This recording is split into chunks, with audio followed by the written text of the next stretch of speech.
Nós vamos compartilhar sobre o consolo de Deus em meio à aflição, e eu quero ler 2 Coríntios, capítulo 12, versículos 1 ao 10. Capítulo 12, dos versículos 1 ao 10. É necessário que eu continue a gloriar-me com isso, ainda que eu não ganhe nada com isso, passarei as visões e revelações do Senhor. Conheço um homem em Cristo que há 14 anos foi arrebatado ao terceiro céu. Se foi no corpo ou fora do corpo, não sei, Deus o sabe. E sei que esse homem, se no corpo ou fora do corpo, não sei, mas Deus o sabe, foi arrebatado ao paraíso e ouviu coisas indizíveis, coisas que ao homem não é permitido falar. Nesse homem me gloriarei, mas não em mim mesmo, a não ser em minhas fraquezas. Mesmo que eu preferisse gloriar-me, não seria insensato, porque estaria falando a verdade. Evito fazer isso, para que ninguém pense a meu respeito mais do que em mim vê ou de mim ouve. Para impedir que eu me exaltasse por causa da grandeza dessas revelações, foi-me dado um espinho na carne, um mensageiro de Satanás, para me atormentar. 3 vezes roguei ao Senhor que o tirasse de mim, mas ele me disse: minha graça é suficiente a você, pois o meu poder se aperfeiçoa na fraqueza. Portanto, eu me gloriarei ainda mais alegremente em minhas fraquezas, para que o poder de Cristo repouse em mim. Por isso, por amor de Cristo, regozijo-me nas fraquezas, nos insultos, nas necessidades, nas perseguições, nas angústias, pois quando sou fraco é que sou forte. Vamos orar. Senhor, nós te agradecemos pela sua bendita palavra. Pedimos que o Senhor fale conosco, que o seu Espírito Santo ilumine a nossa mente, fale conosco por meio da sua santa palavra, Pai. Que toda a glória seja dada ao Senhor, em nome de Jesus, amém. Vamos pensar sobre o consolo de Deus em meio à aflição. Interessante uma frase de William Cowper. Ele diz o seguinte: não julgue o Senhor com débil entendimento. Não julgue o Senhor com débil entendimento, mas confie nele para a sua graça. Confie nele para a sua graça. Por trás de uma providência carrancuda, ele oculta uma face sorridente. Por trás de uma providência carrancuda, ele oculta uma face sorridente. Ou seja, por mais difícil que esteja uma situação, o cenário que você está envolvido, Deus está agindo para o seu bem soberanamente. Por trás de uma providência carrancuda, ele oculta uma face sorridente. O botão pode ter um gosto amargo, mas a flor será doce. Deus age nas situações difíceis. Deus age em meio à dor, em meio ao sofrimento. A Bíblia diz que todas as coisas cooperam para o bem daqueles que amam a Deus, para aqueles que são chamados de acordo com o seu propósito. Deus se move de maneira misteriosa e Ele age a fim de nos abençoar, a fim de se revelar a nós, a fim de nos abrir, a fim de permitir com que a gente o conheça ainda mais. Deus permite o cenário da dor, do sofrimento, para que possamos nos aproximar ainda mais do Senhor em dependência dEle, dependendo inteiramente dEle, crescendo na comunhão com Ele. A confiança na soberania de Deus abençoa o nosso coração. Quando você compreende que Deus está agindo, apesar da dificuldade, apesar da pandemia, do desemprego, do salário que foi reduzido, de uma dificuldade que você está enfrentando, de uma enfermidade, até mesmo de um momento de luto, do sofrimento intenso, o Senhor está agindo. Ele está trabalhando no nosso coração. Quando nós entendemos, quando nós cremos na soberania de Deus, o nosso coração encontra alento, o nosso coração encontra refrigério e bálsamo e dependência de Deus.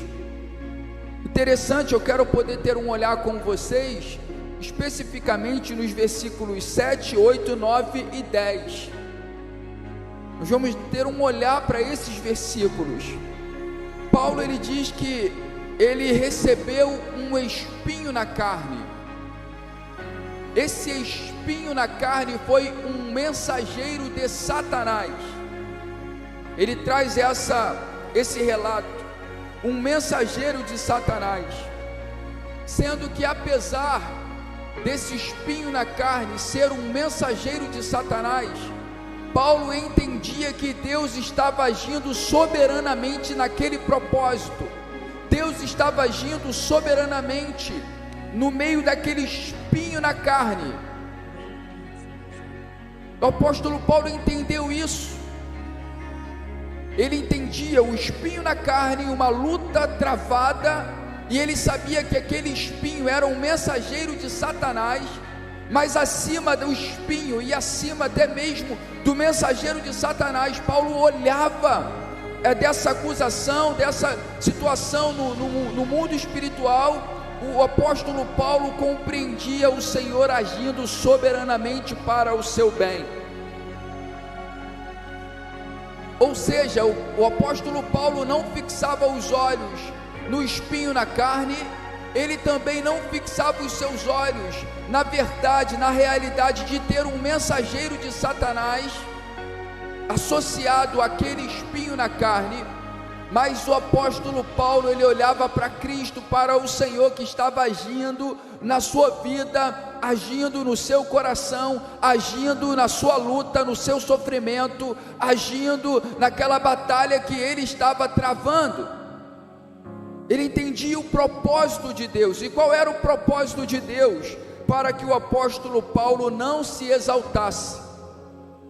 Ele cria que Deus estava agindo, e aquele cenário da dor, do espinho na carne, e até mesmo daquele mensageiro de Satanás, Paulo estava entendendo que o poder de Deus estava se aperfeiçoando, Deus estava trabalhando o seu caráter, trabalhando o seu coração, trabalhando as suas emoções, trabalhando o seu interior. Satanás não tem o controle, ele não detém o controle do mundo, ele não detém o controle do mundo, ele não tem poder contra a igreja de Jesus, ele não tem poder contra a sua vida. É um erro bíblico, é um erro teológico a gente atribuir as circunstâncias da nossa vida como se o diabo estivesse tocando na nossa vida. Satanás, ele está repreendido pelo poder do nome de Jesus.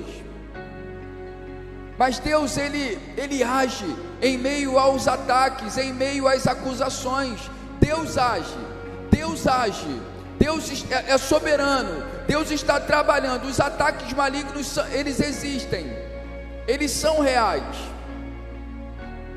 sendo que a nossa fé, o nosso olhar deve estar na soberania de Deus. Deus está agindo. O Senhor, ele de alguma maneira está trabalhando na vida de Paulo, apesar desse mensageiro de Satanás, apesar do espinho na carne. O Senhor agiu na vida de Jó soberanamente, apesar das acusações do diabo, apesar de todas as circunstâncias que Jó se envolveu com relação à vida de Jó, as mentiras do diabo, as acusações do diabo. Nós percebemos Jó também crendo na soberania de Deus, a sua fé estava no Senhor, a sua fé, bendito seja o nome do Senhor. O Senhor deu, o Senhor tomou, bendito seja o nome do Senhor. Tanto Jó quanto o apóstolo Paulo, por mais difíceis que eram aqueles momentos que eles viviam, a realidade de ataque, eles criam na soberania de Deus, eles criam na graça do Senhor agindo em toda a circunstância adversa. Satanás não detém o controle do mundo, Deus, Ele é amoroso, e o nosso coração deve confiar nele, o nosso coração deve se deleitar em Deus.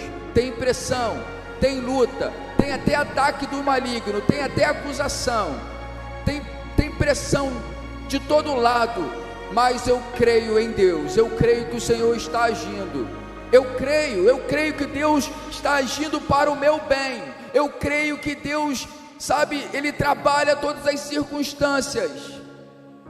Tem acusação contra a minha vida, contra a sua vida, Deus está trabalhando, Deus está agindo para o nosso bem. Tem situações de enfermidades que temos que lidar, Deus está agindo para o nosso bem, Ele está nos ensinando algo, Ele está trabalhando algo no nosso coração. Tem pandemia, tem luto, tem luta, tem isolamento social, Deus está trabalhando para o nosso bem, para o bem da igreja. Deus está trabalhando, Deus está quebrantando o nosso coração, nós estamos dependendo mais dEle. Satanás não detém o controle do mundo, nem das circunstâncias. Deus está agindo para o bem do seu povo. Quando sofremos, devemos crer na ação divina no processo do sofrimento. Você está sofrendo, Deus está trabalhando, Deus está trabalhando, Deus está trabalhando no nosso coração. Nesse processo, como nós estamos dependendo do Senhor, dependendo dEle no dia a dia da nossa comunidade, dependendo dEle na nossa família, dependendo dEle nesse momento econômico que estamos vivendo. Você vai orando no supermercado, você entra lá com recurso e você vai orando: Senhor, em nome de Jesus, porque está tudo muito caro e não tem faltado nada na sua casa. Sabe por quê? É a graça de Jesus. É Ele que sustenta você, é Ele que fortalece você. Tem sofrimento, mas nós estamos olhando para Cristo, sabendo que Ele está agindo na nossa vida, no nosso coração. Deus está agindo no processo. 2 Coríntios capítulo 1 versículo 6 diz o seguinte, 2 Coríntios capítulo 1 versículo 6: se somos atribulados, é para a consolação e salvação de vocês. Se somos atribulados, é para a consolação e salvação de vocês. Se somos consolados, é para a consolação de vocês, a qual dá paciência para suportarem os mesmos sofrimentos que nós estamos padecendo. A visão do apóstolo Paulo, a maneira como ele enxergava o sofrimento, tem a ver com o plano soberano de Deus. O sofrimento, ele contribui para a consolação, o sofrimento contribui para a salvação, e a consolação que recebemos também é para a consolação de vocês. De alguma maneira estamos aprendendo, o Senhor está nos ensinando em meio às provações, em meio às circunstâncias adversas, e através dessas provações, dessas consolações que recebemos do Senhor, somos usados por Deus para consolar outras pessoas. Deus está cuidando de nós, Ele está cuidando da igreja, Ele está cuidando do seu povo, Ele está cuidando da sua família. Estamos vivendo um tempo de crise econômica, a alta dos preços. Está muito difícil hoje com os recursos, você poder ir ao supermercado, mas não tem faltado absolutamente nada na sua vida, porque quem cuida de você não é o salário que você tem, a provisão da sua vida não tem a ver com o dinheiro que você tem na sua conta, mas tem a ver com a graça do Senhor nos sustentando, e Ele está cuidando da nossa família, do nosso coração, e devemos olhar para Ele, agradecer e confiar e render louvores ao Senhor, porque Ele de fato tem cuidado de nós, tem cuidado do seu trabalho, tem cuidado da sua empresa, tem cuidado da sua família, tem de fato aparecido com toda a provisão todos os dias, com o maná da graça todos os dias, sustentando o seu coração, e você deve celebrar ao Senhor. Deus jamais desperdiça a graça do sofrimento. Ele está agindo, Ele nos dá paciência, Ele nos dá consolação, Ele nos presenteou com a salvação, e Ele não desperdiça, Deus não desperdiça a graça do sofrimento. Deus usa as tribulações para a glória dEle, e o nosso coração, na verdade o nosso coração desobediente, sempre teima em ir por um caminho distante de Deus.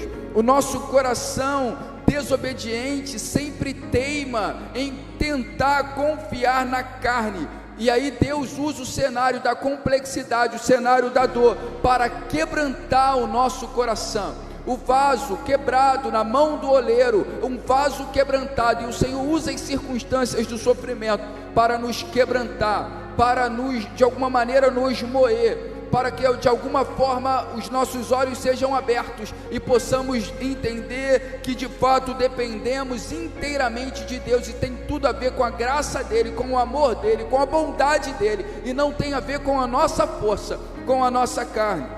E o apóstolo Paulo entendeu isso. Deus não desperdiça a graça do sofrimento, Ele usa as tribulações. O sofrimento, qual o propósito do sofrimento? Esmagar a nossa autoconfiança. Você quiser escrever isso aí, o propósito do sofrimento é esmagar a nossa autoconfiança. Vivemos um tempo, irmãos, que você precisa todo dia confiar em Deus, e os seus filhos precisam confiar em Deus. Que tempo difícil, 8 meses de pandemia, 8 meses, que tempo desafiador. Bate o estresse, bate o cansaço, bate o desânimo. Poxa, tem dia que você não está querendo fazer nada, você começa a ficar estressado dentro de casa, briga com o filho, briga com a esposa, porque nós estamos vivendo um tempo muito complexo. Mas sabe de uma coisa? Deus está quebrantando o nosso coração, Deus está trabalhando no nosso coração. Como tem sido difícil para os pastores, dificuldade nas finanças, dificuldade na presença do público, é preciso confiar em Deus. Ele está agindo, o Evangelho está chegando nos corações que Ele quer, e Ele vai continuar cuidando do seu povo, e Ele vai continuar sustentando a sua igreja, tanto como organismo, e também vai sustentar a sua igreja como organização. Estamos no mundo, devemos dar um testemunho como igreja, organismo, toda a parte espiritual, mas também toda a parte social, do dia a dia que a comunidade tem, e nós temos que confiar em Deus, na sua ação soberana. Deus não desperdiça essa oportunidade de trabalhar a graça do sofrimento. Ele esmaga a nossa autoconfiança. Paulo entendeu que o propósito de Deus em permitir, em agir em meio ao sofrimento que ele enfrentava, tendo um espinho na sua carne, ele entendeu que aquele espinho foi-me dado um espinho na carne, um mensageiro de Satanás, para me atormentar. 2 Coríntios 12, 7. O objetivo desse mensageiro de Satanás, e o apóstolo Paulo recebeu um espinho na carne, uma luta travada, e o objetivo desse mensageiro de Satanás, por meio daquele espinho na carne, era atormentar o apóstolo Paulo. E aí o que o apóstolo Paulo fez? Ele não ficou ali entendendo que deveria travar uma batalha contra aquele mensageiro de Satanás ou contra aquele espinho na carne, mas ele entendia aquela circunstância do espinho na carne e aquele mensageiro de Satanás, e ele compreendia que aquele momento difícil o levaria a se aproximar ainda mais de Deus. E o texto bíblico diz que o apóstolo Paulo 3 vezes rogou ao Senhor para que tirasse aquele espinho. 3 vezes roguei ao Senhor que o tirasse de mim. Olha aí, espinho na carne, oração; espinho na carne, fé em Deus; espinho na carne, dependência de Deus; espinho na carne, quebrantamento. Que o espinho na carne que travamos, a nossa luta diária, o nosso orgulho, e o espinho na carne tinha a ver com orgulho. Tinha a ver com orgulho. O Senhor estava impedindo o apóstolo Paulo de se exaltar por causa das revelações que ele recebera. 3 vezes roguei ao Senhor que tirasse aquele espinho de mim, mas o Senhor me disse: minha graça é suficiente, pois o meu poder se aperfeiçoa na fraqueza. Deus estava trabalhando o coração do apóstolo Paulo. A minha graça é suficiente. Creia que eu estou agindo no meio desse espinho. Creia que eu vou continuar sustentando você. Minha graça é suficiente. Se deleite na minha graça. Ele ouviu essa voz de Deus, o Senhor dizendo para ele: minha graça é suficiente a você. Creia na graça de Deus. Creia que ela é suficiente. A graça do Senhor é suficiente. Aleluia. Pois o meu poder se aperfeiçoa na fraqueza. Tem muita gente querendo ter o poder de Deus, achando que vai ter o poder de Deus sendo muito forte, jejuando muito, orando muito. Mas o poder de Deus se aperfeiçoa na nossa fraqueza. O poder de Deus se aperfeiçoa no meio da realidade do espinho na carne. Ele massacra, a graça de Deus massacra o orgulho humano, e o poder de Deus, ele se aperfeiçoa na nossa fraqueza. Portanto, tenha transparência, portanto, seja verdadeiro, portanto, tenha humanidade de reconhecer a sua fraqueza, para que o poder de Cristo se aperfeiçoe na sua fraqueza. Você quer o poder de Deus? Confie na graça. Deleite-se na graça, porque ela é suficiente, e o poder de Deus se aperfeiçoa na nossa fraqueza. E aí o apóstolo Paulo diz: portanto, agora que eu entendi, agora que eu ouvi essa doce voz, que a graça é suficiente a mim, e que o poder de Cristo se aperfeiçoa na minha fraqueza, agora, portanto, a ideia de continuidade, a ideia de uma conclusão, portanto, eu me gloriarei ainda mais. Eu vou me gloriar, eu me gloriarei ainda mais alegremente. Tem dor, tem sofrimento, mas tem glória. Por que tem glória? Porque a graça de Deus nos sustenta, porque a graça de Deus é suficiente, porque o poder de Cristo se aperfeiçoa na nossa fraqueza. Portanto, eu me gloriarei ainda mais alegremente em minhas fraquezas. Eu vou me alegrar nas fraquezas. Eu vou me alegrar em meio ao sofrimento, em meio à dor, porque Deus está trabalhando soberanamente para o meu bem. Eu me alegrarei em minhas fraquezas. Vivemos um tempo em que os fracos são desprezados. Vivemos um tempo em que os fracos são julgados como não espirituais, como pecadores, como alguém que não é digno. Porque santo mesmo é aquele que não tem fraqueza, é aquele que não tem pecado. Mas isso é uma deturpação do Evangelho, porque o Evangelho é para os fracos. O poder de Cristo se aperfeiçoa na nossa fraqueza. Portanto, eu me gloriarei ainda mais alegremente em minhas fraquezas, para que o poder de Cristo repouse sobre mim.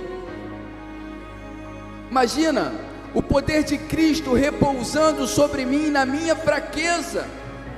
Então, nesse tempo, reconheça a sua fragilidade humana, reconheça a sua fraqueza e se renda à soberania de Deus, para que o poder dele repouse sobre você. E eu vou me gloriar, eu não vou ter vergonha das minhas fraquezas, eu vou me gloriar nas fraquezas, e eu me gloriarei alegremente nas fraquezas, para que o poder de Cristo repouse sobre mim. Por isso, a continuidade do texto, por isso,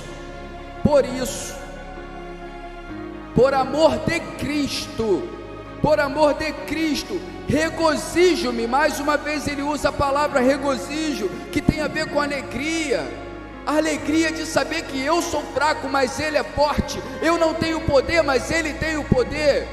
eu tenho as minhas fragilidades, mas Ele está trabalhando para o meu bem, para a glória dEle, por amor de Cristo. Por isso, por amor de Cristo, regozijo-me nas fraquezas. Eu regozijo-me nas fraquezas. Eu também me regozijo nos insultos. Até mesmo nos insultos eu me regozijo. Eu também me regozijo nas necessidades. Eu também me regozijo nas perseguições. Eu também me regozijo, por amor a Cristo, nas angústias. Como isso abate a gente? A fraqueza, os insultos, as acusações, as necessidades, as perseguições, as angústias. Isso, todas essas tribulações nos abatem. E aí ele também conclui: pois quando sou fraco, é que sou forte. Quando sou fraco, é que sou forte. E eu quero convidar você a se gloriar na sua fraqueza, você entender a sua fragilidade e dar toda a glória ao Senhor, porque quando sou fraco, é que sou forte.